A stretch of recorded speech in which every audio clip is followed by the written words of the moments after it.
Chaque jour à Nicopol, des équipes de nettoyage se débarrassent de débris. Des électriciens reconnectent des lignes électroniques endommagées et les habitants sont confrontés à la nouvelle réalité de la destruction de leur maison.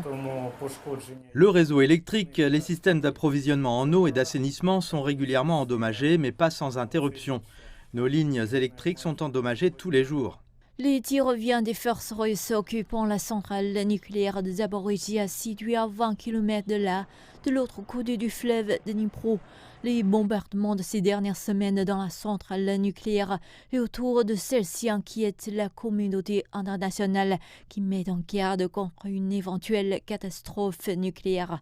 La Russie et l'Ukraine se rejettent mutuellement la responsabilité de l'insécurité autour de la centrale nucléaire de Zaporizhia.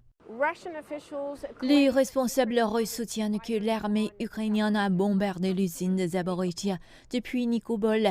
Ils affirment également qu'il n'y a pas de personnel militaire dans les zones civiles autour de la centrale nucléaire. Mais avec les frappes quotidiennes et l'inquiétude croissante quant à ce qui pourrait se passer dans l'installation nucléaire, les autorités de Nikopol ont décidé de se préparer au pire scénario. Ce véhicule de surveillance des radiations circule dans la ville pour mesurer les niveaux de radiation en cas de fuite. Nous pouvons restreindre les déplacements des personnes à l'extérieur, nous avons des prophylaxies par l'iode, nous avons également des refuges à notre disposition. Dans le cas d'un accident nucléaire, les niveaux de contamination dépendront de plusieurs facteurs tels que la portée de l'incident et la direction du vent.